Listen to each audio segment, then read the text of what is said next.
प्रभु यीशु मसीह के मधुर मीठे नाम में आप सबको आज सुबह एक और बार प्रभु यीशु के नाम में स्वागत करते हैं। मेरे अजीजों, हम भजन 23 में दूसरे पद को पढ़ेंगे। वह मुझे हरी हरी चराइयों में बैठाता है, वो मुझे हरी हरी, हालेलुया। कल मैंने काफी बात करी इस पर कि प्रभु यीशु मसीह हमें हरी चराइयों में बैठाता है। हरी चराई का मतलब है चिकनी गिज़ा, अच्छा भोजन। जब वो हमें चराता है तो हमें बेस्ट देता है, हालेलुया। वो जब हमारा जब चरवाहा बन जाता है तो उस चरवाहे के हाथ में एक लाठी होती है। हाँ जी, चरवाहे की लाठी देखी आपने कभी? चरवाहे की लाठी और बुढ़ापे की लाठी लगभग सेम होती है, बस उसकी लंबाई में अंतर होता है। चरवाहे की लाठी जो है वो चरवाहे से भी थोड़ी लंबी हो जाती है, और बुढ़ापे की जो लाठी होती है उसकी थोड़ी साइज छोटा होता है। तो हम बात कर रहे हैं चरवाहे की लाठी। चरवाहे के हाथ में लाठी क्यों है? लाठी का मतलब क्या है? लाठी का है मतलब है अधिकार। लाठी का क्या मतलब है? क्यों सिखाने वाला डंडा लेके पीछे पड़ा रहता है? आप देखते हैं कि आजकल तो खैर युग बदल गया है, टीचर अपने बच्चों को, स्टूडेंट को मार भी नहीं सकता। तो लाठी जो होती है वो दो काम करती है। पहला काम, यदि भेड़ इधर उधर जाने लगे तो उससे उसको हाँकना। और दूसरा काम है कि जब जंगल में आप भेड़ बकरी चरा रहे हो और चारा ऊंचा है और उसके हाथ नहीं आ रहा है, तो लाठी जो है वो इस तरीके से होती है, आपने देखा होगा। तो चरवाहा क्या करता है, उससे उसको खींचकर या तो तोड़ता है या नीचे करके अपनी भेड़ों को चराता है। तो ये जो लाठी है वो अधिकार और कर्तव्य दोनों को बताती है। केवल अधिकार जमाता रहो, पादरी केवल डांटता ही रहे, गुरुजी केवल डांटते ही रहे, तो भी काम नहीं चलेगा भाई। अपने कर्तव्यों को निभाना भी आना चाहिए। वो मुझे हरी हरी चराइयों में चराता है। पढ़िए यशायाह नबी की किताब, एक अध्याय, उसका 19 पद। यदि तुम आज्ञाकारी होकर मेरी मानो, यदि तुम आज्ञाकारी होकर मेरी मानो तो इस देश के उत्तम उत्तम पदार्थ तो खाओगे, इस देश के उत्तम उत्तम पदार्थ खाओगे से मैं तुम्हें क्या कर दूंगा? तृप्त कर दूंगा। हालेलुया। हालेलुया। अब ये उत्तम उत्तम पदार्थ क्या है? वचन बताता है कि वो तुम्हें चिकने चिकने भोजनों से तृप्त करेगा। क्या करेगा? और एक जगह वचन में यह भी लिखा है कि मीठा मीठा रस पियो, जिससे कलेजे को क्या मिल जाए? ठंडक मिलती है। तो और उसके नीचे लिखा है, यदि तुम बलवा करो तो तलवार से मारे जाओगे, आज्ञाकारी रहोगे तो इस दुनिया की उत्तम पदार्थों से प्रभु तुम्हें तृप्त करेगा, चिकने चिकने भोजन से तृप्त करेगा, उत्तम उत्तम बातें, उत्तम उत्तम काम आपके लिए करेगा। और अगर आप नहीं मानोगे तो दंड भी देगा। तो जो लाठी है वो कर्तव्य और अधिकार दोनों को बताती है। तो भजन 103 का 5 पढ़ी। वही तो तेरी लालसा को, वही तो तेरी लालसा को, तेरी इच्छा को, उत्तम पदार्थों से। कभी हमारे जीवन में कई प्रकार की इच्छाएं होती है। आज मुझे ये खाना है, एक इच्छा प्रबल होती है ना? पत्नी को अगर इच्छा है तो वो अपने पति को बोलेगी, ठीक है, मम्मी को अगर इच्छा है तो वो बच्चों को बोलेगी मेरे को ये खाना है, बच्चों को इच्छा है तो माँ को बोलेंगे। तो वो हमारे को क्या करता है, उत्तम लालसा जो है हमारी, उत्तम पदार्थों से हमें तृप्त करता है, और जिससे हमारी जवानी उकाब के समान नई हो जाती है। हालेलुया। 36:8, भजन 36 का 8। वे तेरे भवन के हाँ। चिकने भोजन से तृप्त होंगे। कौन? जिसका चरवा यहोवा है। वो काई से तृप्त किए जाएंगे? चिकने भोजन से। चिकने भोजन से तृप्त किए जाएंगे। आगे, और तू अपनी सुख की नदी में से तू अपनी सुख की नदी में से उनको पिलाएगा। अच्छा, परमेश्वर के पास एक नदी है जो सुख की नदी है। हालेलुया। उस नदी में से परमेश्वर क्या करेगा? हमें पिलाएगा। और वो नदी कहां से निकल रही है? परमेश्वर के सिंहासन से। और उस नदी का नाम है यीशु मसीह। जो यीशु मसीह में से पिएगा उसके जीवन से जीवन के जल की नदियां बहने लगेंगी। हालेलुया। तो 36:8 में भी परमेश्वर का वचन ये कहता है कि वे तेरे को चिकने भोजन से क्या करेगा? तृप्त करेगा। उसके बाद एक और आयत पढ़िए, भजन 84 का 11। क्योंकि हाँ। यहोवा परमेश्वर हाँ। सूर्य और ढाल है। परमेश्वर हमारा सूर्य है, यानी प्रकाश है, और ढाल हमारी है। ढाल है, प्रोटेक्शन है। और यहोवा अनुग्रह करेगा। क्या करेगा? अनुग्रह करेगा। और महिमा देगा। और क्या देगा? साथ में हमारे को महिमा देगा। और जो लोग खरी चाल चलते हैं, अब सुन लेना आप, जो लोग खरी चाल चलते हैं, मिलावटी चाल चलते हैं, खरी, जो मिलावट रखते हैं अपने जीवन में, वो नहीं, लेकिन जो खरी चाल चलते हैं, उनसे खरा होना बहुत जरूरी है। खरा होना, बाइबल में 2 शख्सियत के लिए लिखा है कि वो अपने जमाने का खरा व्यक्ति था। एक नूह के बारे में और एक अय्यूब के बारे में। वो अपने जमाने का खरा व्यक्ति था। अपने जमाने में खराई, ईमानदारी से चलने वाला व्यक्ति था, सच्चाई से चलने वाला व्यक्ति था, परमेश्वर का भय मानने वाला, परमेश्वर से डरने वाला व्यक्ति था। क्या आप मेरे साथ हैं? हालेलुया। जो लोग खरी चाल चलते हैं उनसे वह कोई अच्छी वस्तु रख न छोड़ेगा। आमीन। हालेलुया। कोई भी अच्छी वस्तु से आप महरूम नहीं रहोगे जब यहोवा आपका चरवा है। You eat best, you wear best. आप अच्छा पहनोगे, अच्छा खाओगे, अच्छा उपयोग और उपभोग करोगे। सब कुछ प्रभु आपके लिए कैसा करेगा? हरा हरा। कोई लाइफ में ड्राइनेस नहीं होगी, सूखापन नहीं होगा, सूनापन नहीं होगा। सब कुछ बेस्ट प्रभु आपके लिए करेगा अगर यहोवा आपका चरवा है तो। नहीं तो भूल जाओ, फिर नहीं तो सब कुछ भूल जाओ। फिर तो डंडा है, तलवार है। और उसके बाद जब नेक्स्ट आयत के नेक्स्ट भाग में हम पढ़ते हैं तो वचन कहता है वो मुझे सुखदाई जल के झरने के पास ले चलता है। कौन सा झरना? हालेलुया। अभी हम बात कर रहे थे, वो मुझे सुखदाई जल के झरने के पास ले चलता है। हालेलुया। मेरे अजीजों, 46 का 4 पढ़ दीजिए।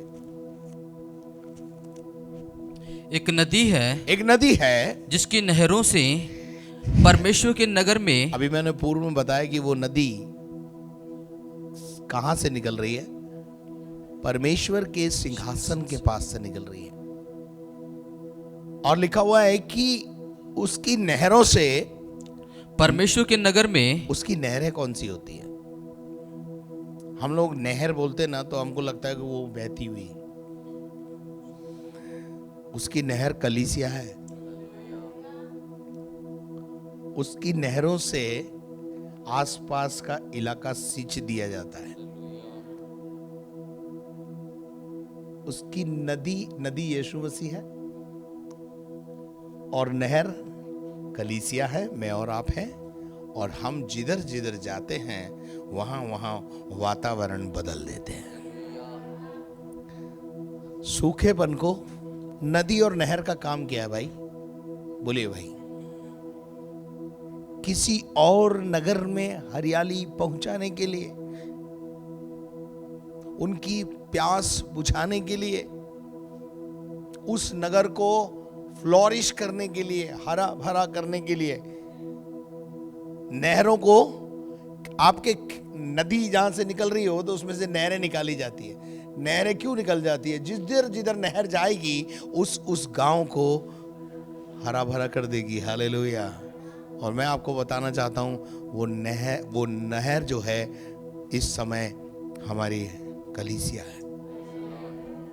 जिधर जिधर कलीसिया स्थापित होगी ड्राइनेस जाएगा। क्या जाएगा? सूखापन जाएगा, भूत निकलेगा, है सताने वाला छोड़ेगा, घरों में खुशहाली आएगी, घरों में शांति आएगी। हालेलुया। तो वो नदी कौन है? यीशु मसीह। और नहर क्या है? कलीसिया, मैं और आप। और ये नहरें जहां भी जाती है वातावरण बदल देती है। क्या आप अपने आप को एक नहर समझते हो? हालेलुया। ये सच है, ये एक सच्चाई है कि हम जिधर जिधर जाएंगे वहां वहां परिस्थितियां बदलेगी, वहां वहां वातावरण बदलेगा, वहां वहां सूखापन चला जाएगा। हालेलुया। बेजानपन चला जाएगा, सूनापन चला जाएगा। आप उत्पत्ति का पहला अध्याय जब पढ़ते हैं तो वहां क्या लिखा है? पृथ्वी बेडोल और सुनसान पड़ी थी। ये किसने देखा? परमेश्वर ने इस चीज को देखा। और गहरे जल के ऊपर क्या था? तीसरा चीज, 2-3 चीजें हैं वहां पर। बेडोल, फिर दूसरा है सूनापन। आप देखिए, अकेलापन और सूनापन जो होता है ना, वो इंसान को खा जाता है। खाता है कि नहीं खाता है? हमारे घर में से एक व्यक्ति चला जाता है तो उसकी वजह से हमें घर सूना लगता है। और अगर बिल्कुल ही सुनसान हो जाए हमारी जिंदगी तो क्या होता है? आदमी डिप्रेशन में चला जाता है। परमेश्वर ने मनुष्य को एक ऐसा सामाजिक प्राणी बनाया है, वो समाज के बिना रह नहीं सकता। आदम का अकेला रहना अच्छा नहीं है, इसलिए उसने एक कंपेनियन बनाया, सहायक बनाया कि तुम मिलकर रहो। फिर बच्चे भी पैदा होते तो एक परिवार का निर्माण हो जाता है। और एक परिवार जो मिल के रहता है तो वहां सब एक दूसरे की क्या करते हैं? केयरिंग करते हैं। हालेलुया। तो बेडोल बन जाता है, सूना बन जाता है, अकेला बन जाता है, अंधियारा मिट जाता है। कब? जब रब काम करता है तब। किसने काम किया? जब परमेश्वर ने देखा तो कहा उजियाला हो जाए, बेडोलपन खत्म हो जाए, सूनापन खत्म हो जाए। सूनापन खत्म करने के लिए क्या किया उसने? आदम को बना दिया। हालेलुया। और आदम का अकेलापन दूर करने के लिए उसने हवा को बना दिया। और उन्हें क्या आशीष दे दी? फलो फूलो और पृथ्वी पर फैल जाओ, भर जाओ। तो हम देखते कि प्रभु जब हमारे जीवन में आता है तो हमको आशीष देता है। मुझे एक बात बताइए, मैं आपको एक बात बताना चाहता हूं। आप में से कितने लोग आशीष पाना चाहते हैं? अच्छा, चलो। आपकी सोच छोटी है, परमेश्वर की सोच आपकी सोच से बड़ी है। आप केवल आशीष पाना चाहते हैं, लेकिन परमेश्वर आपको आशीष का मूल बनाना चाहता है। अब्राहम से परमेश्वर ने क्या कहा? तू आशीष का मूल होगा। मूल का क्या मतलब है? जड़।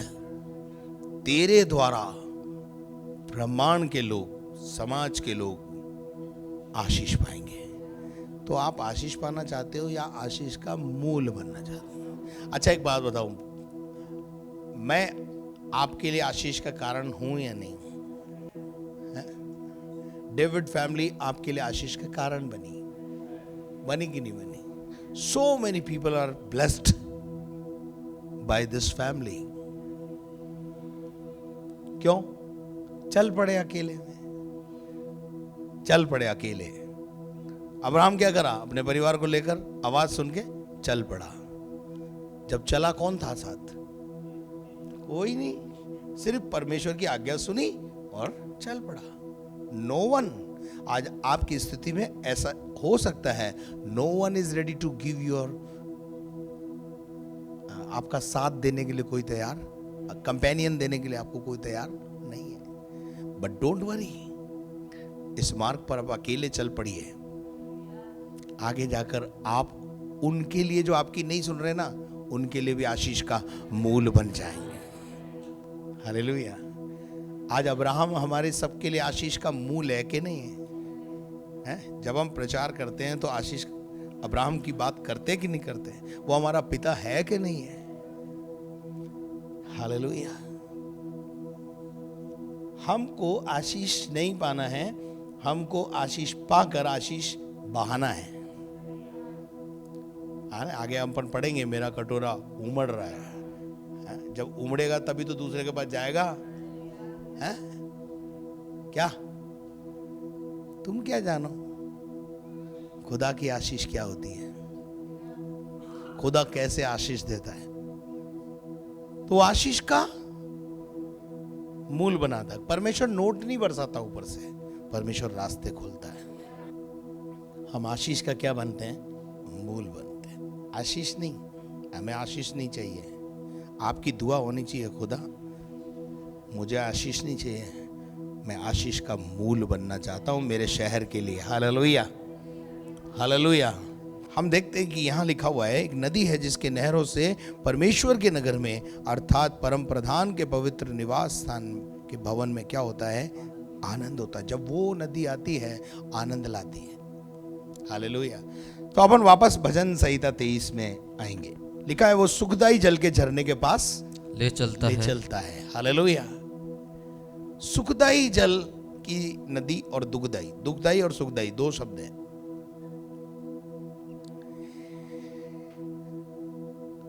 हम सुखदाई जल के झरने के पास जाते हैं। आपको पता है परमेश्वर के पास सुखदाई जल पहुंचाने वाले और दुखदाई जल पहुंचाने वाले दोनों हैं। है क्या? है? उसके पास आपसे निपटने के लिए, बलवा करने वालों के लिए दुखदाई दल का, दूतों का दल भी है। सुखदाई वाले भी हैं और दुखदाई वाले भी हैं। शाऊल को कौन सता रहा है? दुष्ट आत्मा सता रहा है। शाऊल वाज अनॉइंटेड पर्सन। शाऊल को किसने अभिषेक किया है? सैमुएल ने। लेकिन आज एक अभिषिक्त व्यक्ति पर दुष्ट आत्मा हावी हो रही है। मुखालते में मत रहना। विश्वासी कई बार मुखालते में रहते हैं, अपन ने तो डुबकी ले रखी है, डुबकी वाले को पकड़ लेती है दुष्ट आत्मा क्या? लेकिन कब पकड़ती है? जब आप उसके घेरे में, वो घेरा हट जाता, वो सुरक्षा का घेरा हट जाता है, तब वो आपको, आपके परिवार को दबोच लेती है।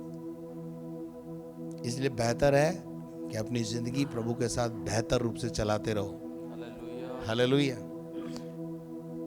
तो मैं आपको बता रहा था, पढ़िएगा भजन 78। मेरा काम है कि आपको नेगेटिव पॉजिटिव दोनों बता दूं। और उसका 41 पद से पढ़ बेटा।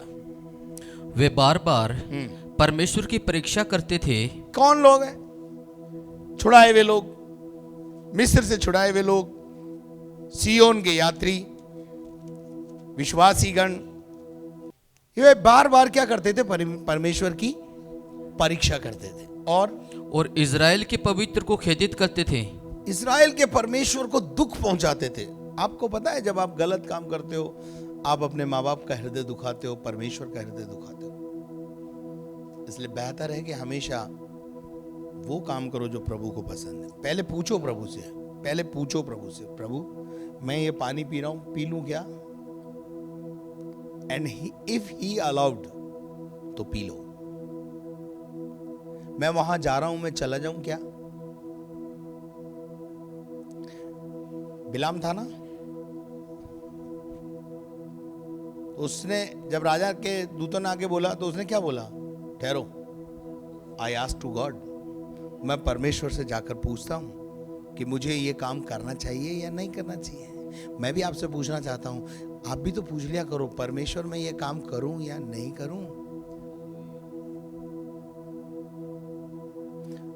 उन दिनों में जब राजा लोग लड़ाई पे जाते थे, परमेश्वर के दासों के पास आते थे और पूछते थे, मैं इस लड़ाई को लड़ूं या नहीं लड़ूं, मैं हारूंगा या जीतूंगा, प्लीज मुझे बता दो, परमेश्वर मेरे साथ रहेगा या नहीं रहेगा, मेरी इस लड़ाई में विजय होगी या नहीं होगी, मुझे बताओ। अगर आप कहोगे तो मैं लड़ने जाऊंगा, अगर आप कहोगे तो मैं लड़ने नहीं जाऊंगा। इतना फेथ रखते थे अगुओं में। खुदा में तो बात छोड़ो, आप अपने अगुओं में इतना फेथ होता था उनका। आपका क्या फेथ है? आप पादरी की बात को हल्का लेते हो।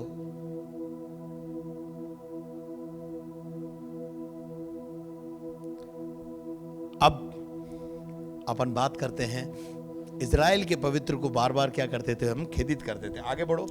उन्होंने ना तो उसका भुजबल स्मरण किया, ना तो क्या याद किया? उसका भुजबल, उसके हाथ के कामों को, उन आश्चर्य कर्मों को जो परमेश्वर उनके लिए करता आया।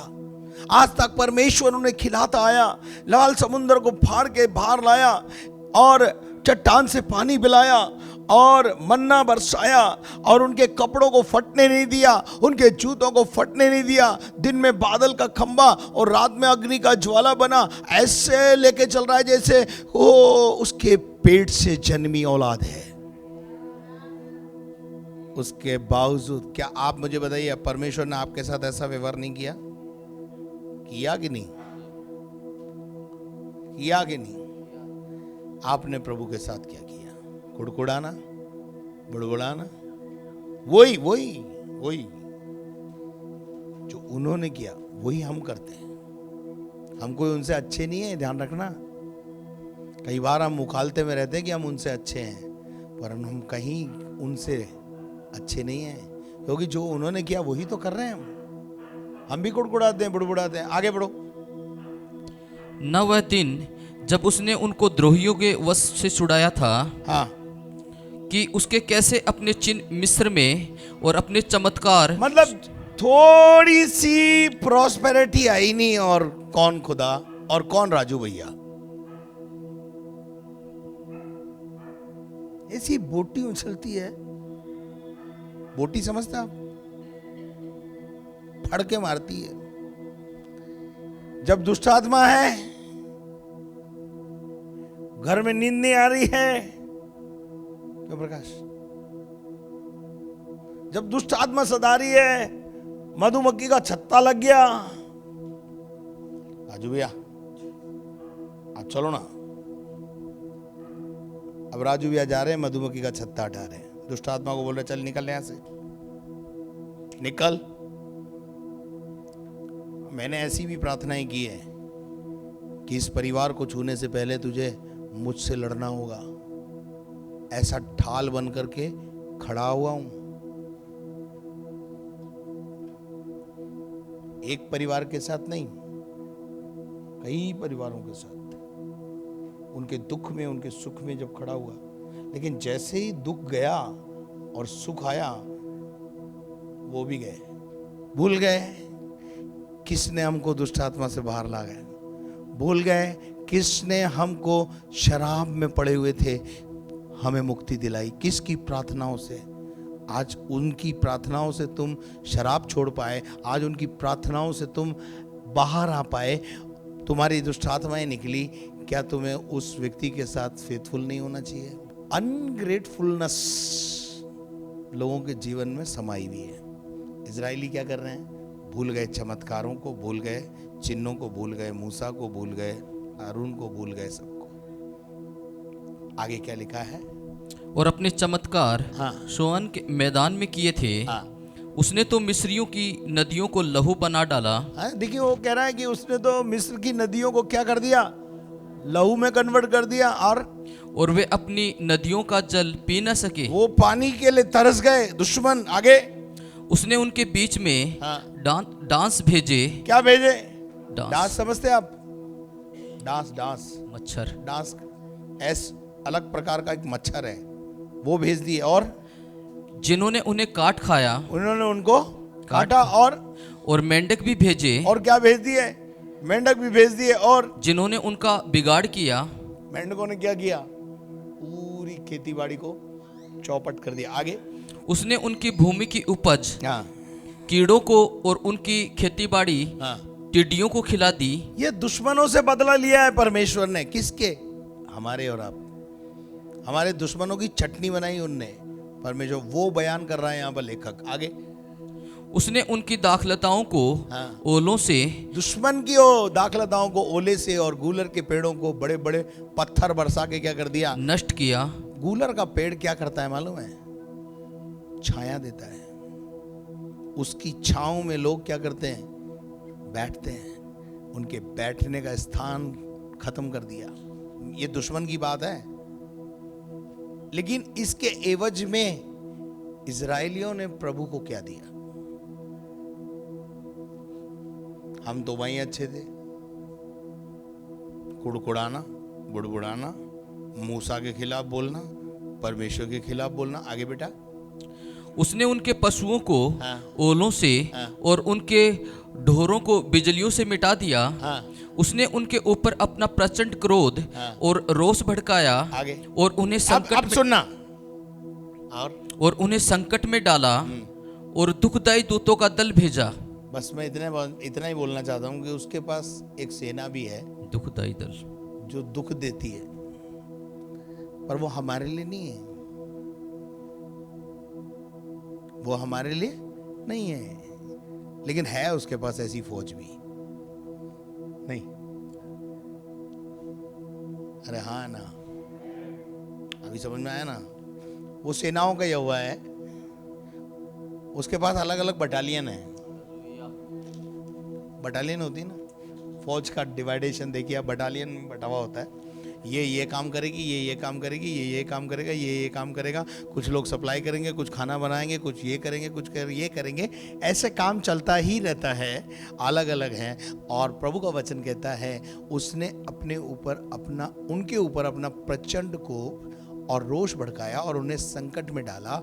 और दुखदाई दल के दूतों का दल जो उसके पास था उसको भेज दिया। मैं बस ये आयत आपको इसलिए पढ़ाया कि उसके पास